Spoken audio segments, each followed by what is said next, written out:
అత్యంత ఆదరణ పొందుతున్న number 1 premium range beauty products ARM pearl beauty.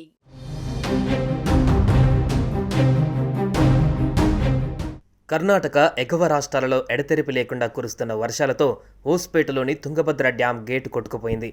Tungabhadra dam నిండుకుండలా మారడంతో అధికారులు దిగువకు నీటిని విడుదల చేసేందుకు గేట్లను ఎత్తగా డ్యాం 19వ గేట్ చైన్ లింక్ తెగి గేటు భాగం మొత్తం వరద నీటిలో కొట్టుకుపోయింది.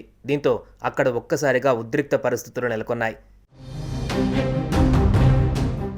డ్యాం భద్రతను దృష్టిలో పెట్టుకుని అధికారులు అన్ని గేట్లను ఎత్తి దిగువకు నీటిని విడుదల చేయాలని నిర్ణయించారు. ఈ నేపథ్యంలో నీటి ఉధృతి పెరిగే అవకాశం ఉన్నందున కృష్ణానది పరివాహక ప్రాంతాలలో ప్రజలు అప్రమత్తంగా ఉండాలంటూ అధికారులు కీలక ప్రకటన చేశారు. ముఖ్యంగా కర్నూలు జిల్లా కౌతాలం మరోవైపు ఇప్పటి వరకు 1,00,000 క్యూసెక్ల మేర నీరు వృధాగా పోయింది. తుంగభద్ర నుంచి 60 టీఎంసీల నీరు వృధాగా పోనుంది. షిమోగాలో వర్షాలకు తుంగభద్ర డ్యాంకు భారీగా వరద నీరు వచ్చి చేరుతోంది. తుంగభద్ర నుంచి సుంకేసుల ప్రాజెక్టుకు 1,00,000 క్యూసెక్కుల వరద వచ్చి చేరుతోంది. నది పరివాహక ప్రాంతాల ప్రజలు అప్రమత్తంగా ఉండాలని అధికారులు సూచనలు చేశారు. గేటు మరమ్మతులు చేసే వరకు సుంకేసులకు వరద ప్రవాహం కొనసాగనుంది.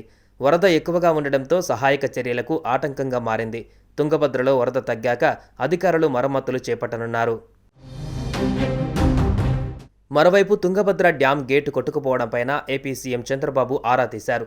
రాష్ట్ర జలవనరుల శాఖ మంత్రి నిమ్మల రామానాయుడుతో మాట్లాడి వివరాలు తెలుసుకున్నారు. ఉమ్మడి కర్నూలు జిల్లాలో లోతట్టు ప్రాంతాల ప్రజలను అప్రమత్తం చేయాలని సీఎం ఆదేశించారు. నిర్వహణలో లేని పాత గేటు కొట్టుకుపోయిందని సీఎంకు తెలిపారు. తక్షణం ప్రాజెక్టు వద్దకు డిజైన్ టీంను పంపాలని చంద్రబాబు సూచించారు. జలాశయంలో 6 మీటర్ల ఎత్తు వరకు నీరు ఉందని అధికారులు సీఎం చంద్రబాబుకు వివరించారు.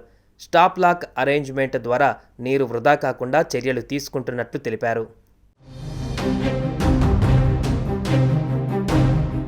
సుమన్ టీవీలో మీ పర్సనల్ అండ్ బిజినెస్ ప్రమోషన్స్ కోసం కింది నెంబర్కి కాంటాక్ట్ చేయండి.